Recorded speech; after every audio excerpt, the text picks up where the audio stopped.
The state of Wyoming is so expansive and so beautiful. A paradise for those who rather see more mountains and people around. Wyoming is the 9th largest state by land area, but yet it's the smallest in terms of population. With less than 6 people per square mile, it's the second least crowded state in the nation. Sitting inside this wide open state is one of the most iconic parks of them all, Grand Teton National Park. Grand Teton National Park encompasses over 310,000 acres that covers the 40-mile-long Teton mountain range, along with most of the northern valley of Jackson Hole. The park is home to the stunning mountain peaks that gives the park its name, stunning wildlife, green forest, and beautiful lakes. My first day into the park was a really rainy and dreary one, so I spent a lot of time at the Craig Thomas Visitor Center, getting a couple souvenirs, gathering a lot of information about the park, and settling in at my hotel. It is currently 4:44 in the morning, real bright and early. You might be wondering why I'm up this early, and that's to watch a Grand Teton sunrise.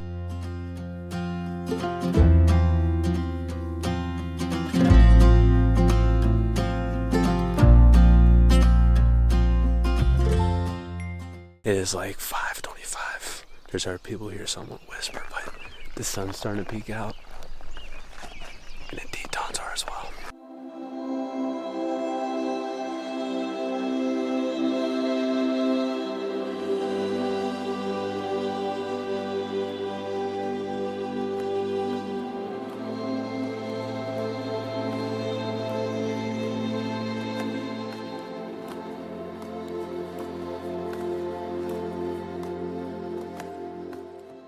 After the sunrise, I went back to my hotel, which was a Super 8 by Wyndham, for breakfast. This Super 8 really matched the surrounding area well, and is definitely the most unique one I've ever stayed at.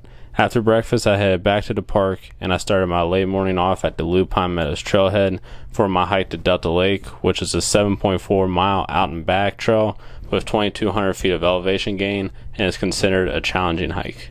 The trek up to Delta Lake begins without any snow equipment, but bear spray is locked and loaded.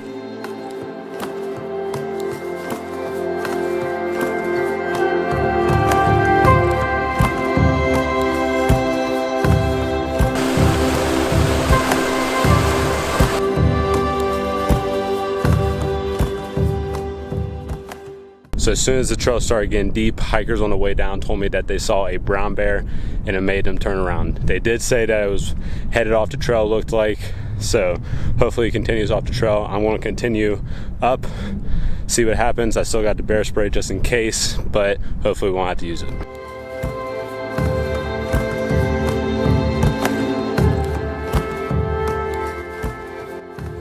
Currently, have not seen no bear, but the switchbacks have begun. Doing good so far, and the views really open up once the switchbacks come.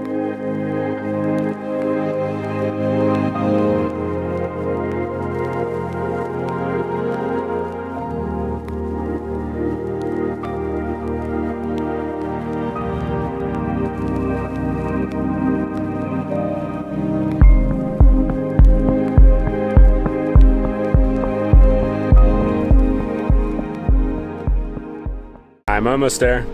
The trail would definitely be a billion times easier if you had some equipment with you, but it's still doable. Pay attention on all trails because the trail is not marked at all with the snow and the rocks. It's not really strenuous, it's just a little irritating. The snow for the most part has been compact, but sometimes I take a full step knee deep. But for the most part, it's been really cool. I've really enjoyed it. You get amazing views the whole time. If you're afraid of heights, it's a little iffy, but it's not crazy. But like I said, almost to the top. Hopefully the hard part's behind me. And we're headed straight up that way.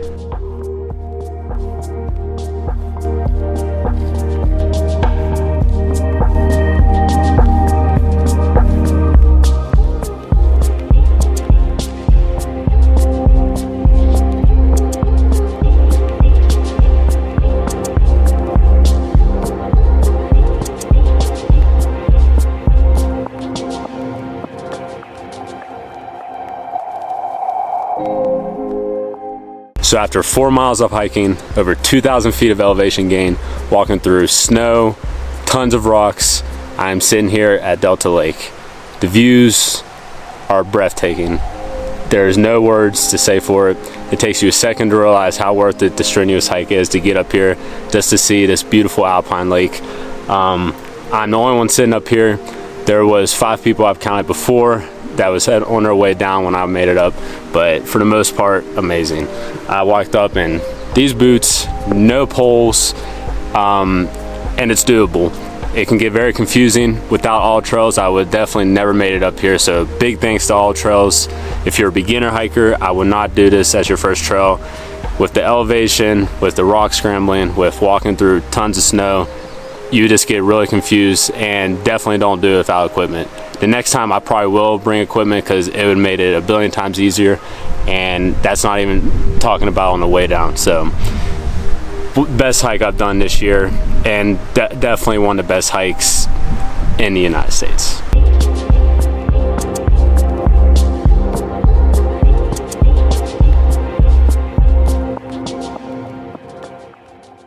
Just got down from Delta Lake.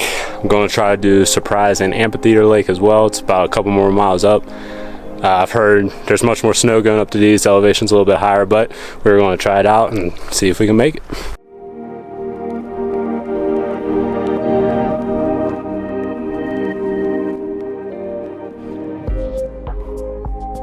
I almost got to Surprise and Amphitheater Lake, but there's much more snow over here and there's no rocks and mud to avoid it.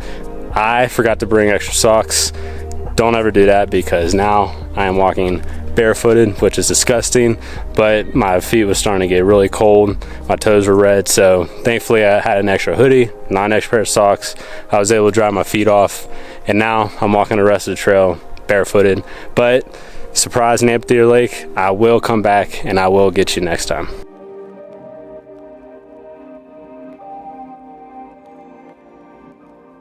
After the hike, I wanted to do something a little bit more relaxing, and the Grand Teton Loop Scenic Drive was the perfect option. The loop is 42 miles long with plenty of overlooks, trails, and wildlife along the way. I'm only going to do the inner road, which takes you on the Teton Park Road, which is about half the loop. The other half takes you on the outer road, which is US Route 191, 89, and 26 joined together.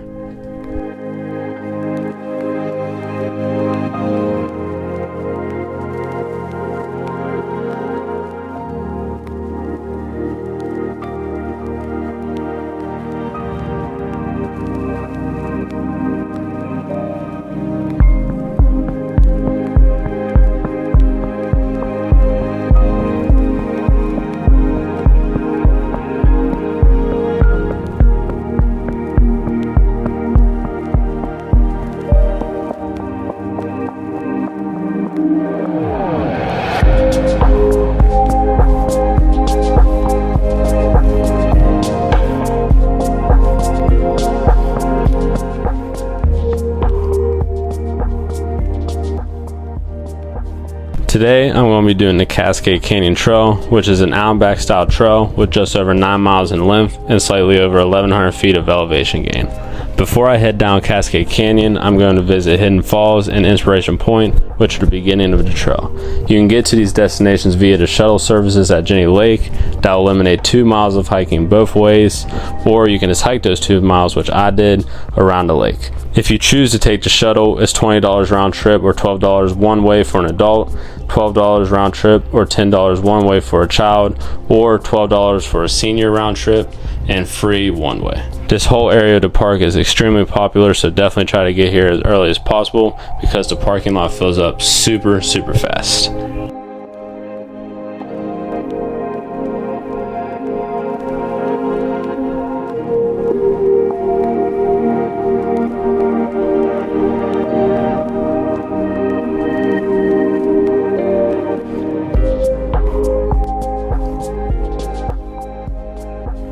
The canyon was formed by glaciers which retreated during the last glacier maximum about 15,000 years ago. The glaciers was at least 2,000 feet deep, and walking through the canyon you can see evidence and numerous examples of this being the case.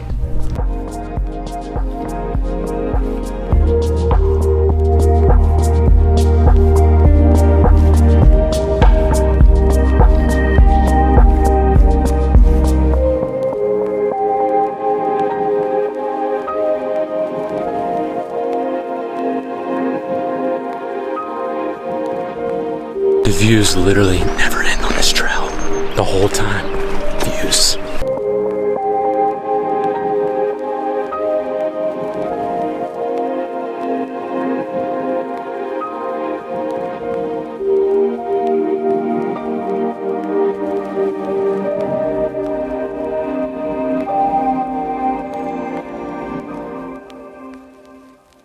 I don't think I've ever been on a trail that gives you views literally 100% of the time. Both sides of you, 360 views the whole time.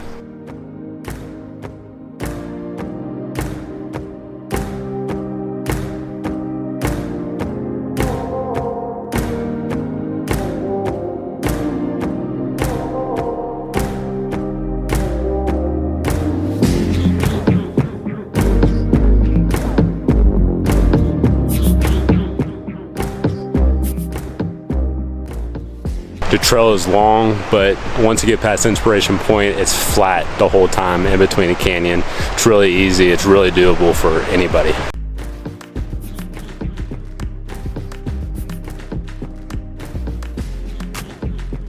Seven miles in, out of everything that could be hurting, like my back, my legs, my knees, it's my neck that hurts from looking at literally every view. It reminds me kind of Zion when you're driving through the valley and you're just constantly looking up. It's the same thing with this trail.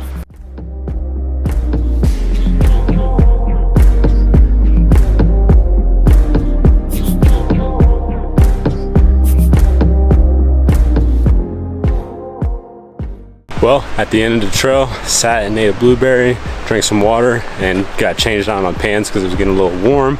And now, on the way back, you still got the same amazing views that you started with.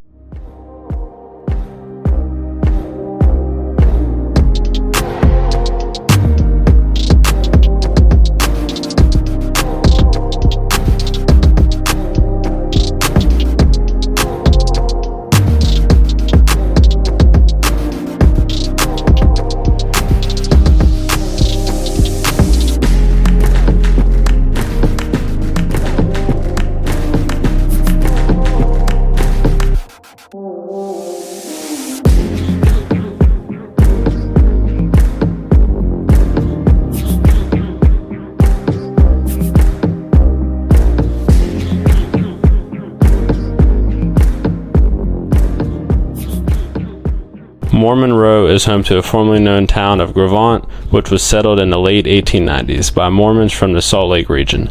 In the mid-1900s, Moore Monroe was acquired by the National Park Service, which expanded Grand Teton National Park, and in 1997, the district was added to the National Register of Historic Places.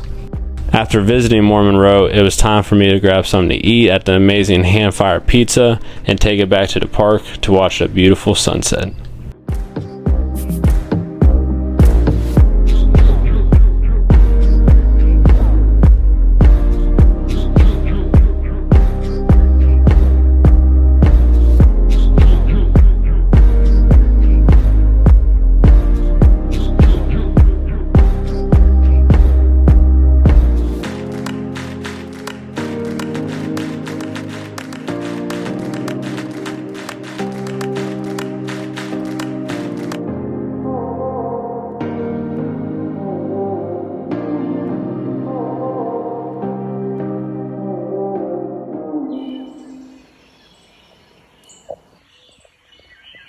I am back at the Surprise and Amphitheater Lakes. I told you I was going to come back and finish what I started, and that's what I'm going to do. I'm going to pretty much speed walk all the way up until we start getting into the snow. I'm going to change into some pants and get it rocking.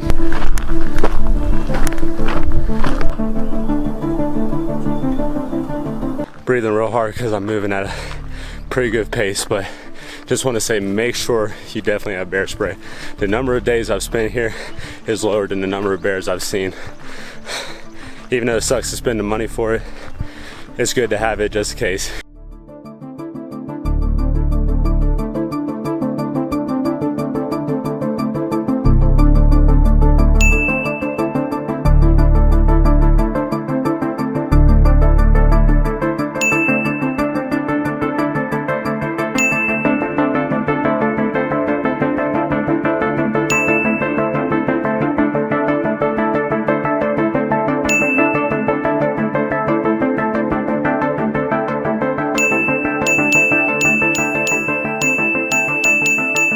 So I've had 4 people tell me they weren't able to make it to Surprise and Amphitheater. Heavy snow. So we'll see. People said we couldn't make it to Delta. So just gonna keep pushing forward. If we can't make it, we'll turn around. All right, I'm to the point where snow is starting to become more prevalent. I think I'm around 3.5, 4 mile mark of the trail. Going to change into some pants, put my camera away because I don't have none to secure it. I don't want to break it, but wish me luck. A lot of people's not making it up there, so I want to try without equipment. I was able to make it to Delta. Let's see if I can knock these 2 out as well.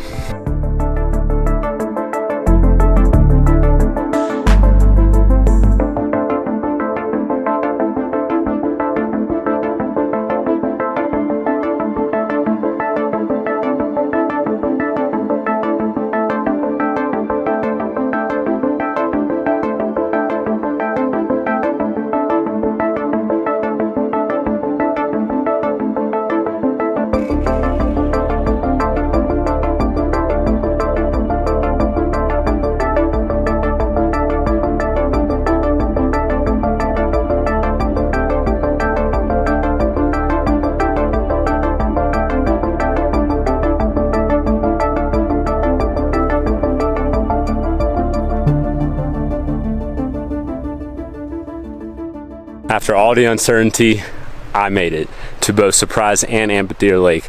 I would talk about Amphitheater, but there's a couple of people and I did not want to ruin their solitude.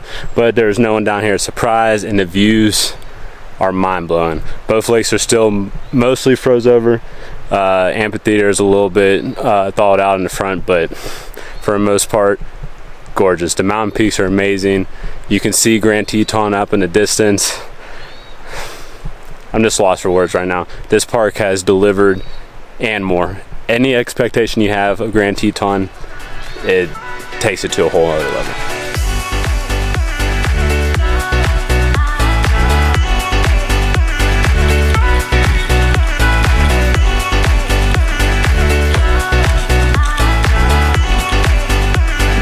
I'm basically skiing off of this mountain. As you can see, that's what the trail looks like. You're following footprints. There's no trail. It's all covered. All trails, footprints. 2 must-needs on this trail.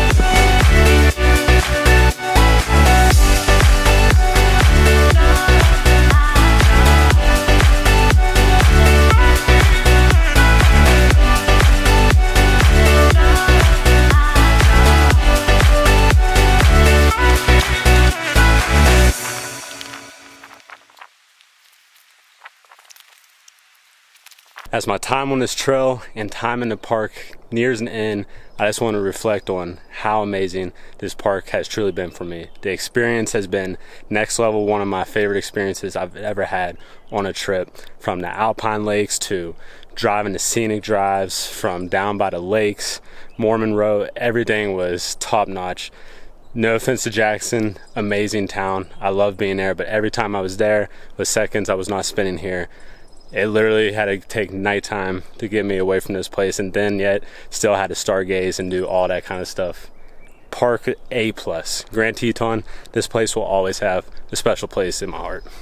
Next in the trip, I'm headed to the Gem State, Idaho. I'm going to be exploring much of the southern portions of the state, chasing some waterfalls, checking out the capital city of Boise, and even exploring the Sawtooth Mountains and the Craters of the Moon National Monument and Preserve in the central region of Idaho.